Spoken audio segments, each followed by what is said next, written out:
Rising Rajasthan को लेकर mission mode में काम कर रहे मुख्यमंत्री भजनलाल शर्मा कार्यकाल के पहले साल में ही सीएम भजनलाल शर्मा ने कीर्तिमान दर्ज किया। भजनलाल सरकार के पहले वर्ष में आए 20 लाख करोड़ से ज्यादा के निवेश प्रस्ताव, 34 आईएएस अफसरों को दी निवेशकों को प्रोत्साहित करने की जिम्मेदारी।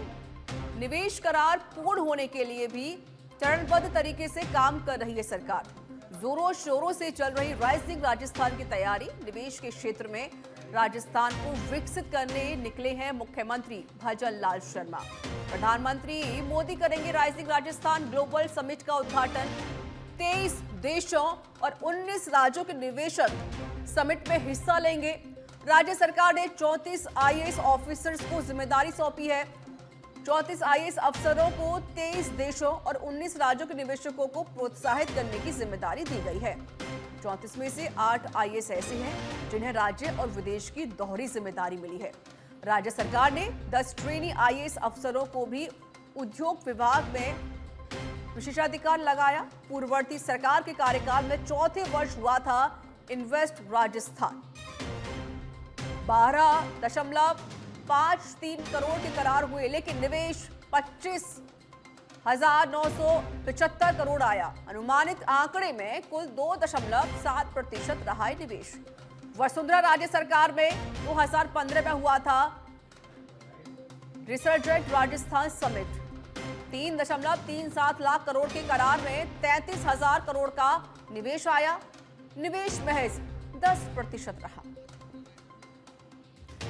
संवाददाता आकाश मिश्रा जुड़ चुके हैं लाइव हमारे साथ इस पर और बातचीत करने के लिए। आकाश, एक बड़ी उपलब्धि भी सरकार के नाम दर्ज की जा रही है और मुख्यमंत्री ने जिस तरीके से एक साल में इतने करोड़ों का एमओयू कराया और निवेश हमारे राजस्थान में भी आ रहा है, कहीं ना कहीं ये कह सकते हैं कि एक बड़ी उपलब्धि राजस्थान सरकार को इस बार एक साल के अंदर मिली है।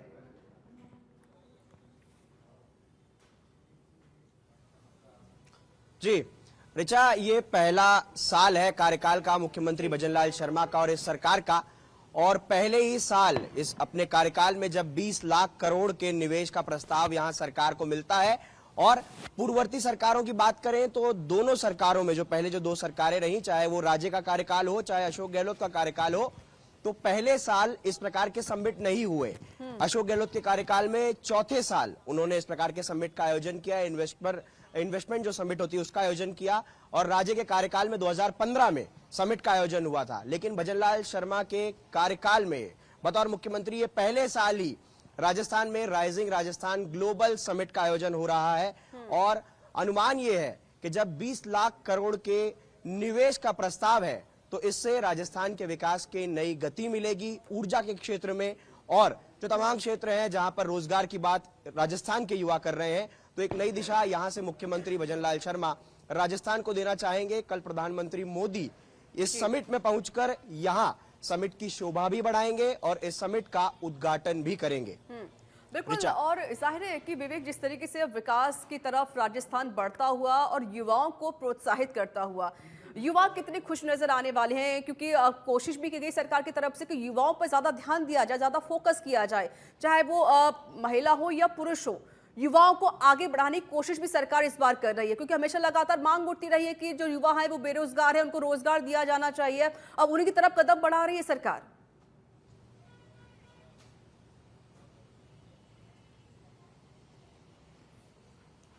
जी देखिए, जो ये समिट है, इस समिट में 34 अलग अलग देशों से और उसके बाद ही जो 19 राज्य है, यानी कि 23 देश और 19 राज्य, इन सभी जगहों से जो बड़े इन्वेस्टर हैं वो इस समिट में हिस्सा लेंगे। मैं इस वक्त आपको जेईसीसी का वो कन्वेंशन सेंटर दिखाना चाहता हूं जहां पर ये भव्य इस समिट का है। 9 दिसंबर से शुरुआत होगी और 11 दिसंबर के दिन इसका समापन होगा। लगातार 3 दिन ये समिट यहां पर चलेगा। 34 आईएएस को इसकी जिम्मेदारी दी गई है और 34 आईएएस की जिम्मेदारी में भी खास जिम्मेदारी ये है कि उन्हें उद्योगपतियों को, उन्हें इन्वेस्टर्स को प्रोत्साहित करना है अलग अलग क्षेत्रों में निवेश के लिए। ऐसे में जब मैं राजस्थान के युवाओं की बात करता हूं तो राजस्थान एक ऐसा राज्य है जहां पर बेरोजगारी चरम पर है, जहां पर देश में राजस्थान ऐसे राज्यों में आता है जहां पर बेरोजगारी सबसे ज्यादा है। ऐसे में राजस्थान के युवाओं को काफी सपने इस राइजिंग राजस्थान के इस समिट से है, काफी उम्मीदें उन्हें हैं कि यहां पर जब निवेशक आएंगे तो जिस प्रकार से मारवाड़ के क्षेत्र की मैं बात करूं, वहां पर सोलार का जो प्लांट है, जोधपुर की बात हो, जैसलमेर की बात हो, वहां पर युवाओं को उम्मीद है कि उन्हें कुछ ना कुछ रोजगार के क्षेत्र में वहां मिलने की कोशिश सरकार की ओर से की जाएगी। अगर ऐसा कोई निवेश आता है जो कि स्किल डेवलपमेंट पर काम करता है, जो प्रधानमंत्री मोदी ने भी स्किल डेवलपमेंट का एक मंत्रालय, एक पूरा मंत्रालय जब उनका कार्यकाल शुरू हुआ था तब उन्होंने वहां पर डेवलप किया था, उसकी स्थापना की थी, तो ऐसे में युवाओं को यह भी उम्मीद है कि स्किल डेवलपमेंट पर भी काम होगा।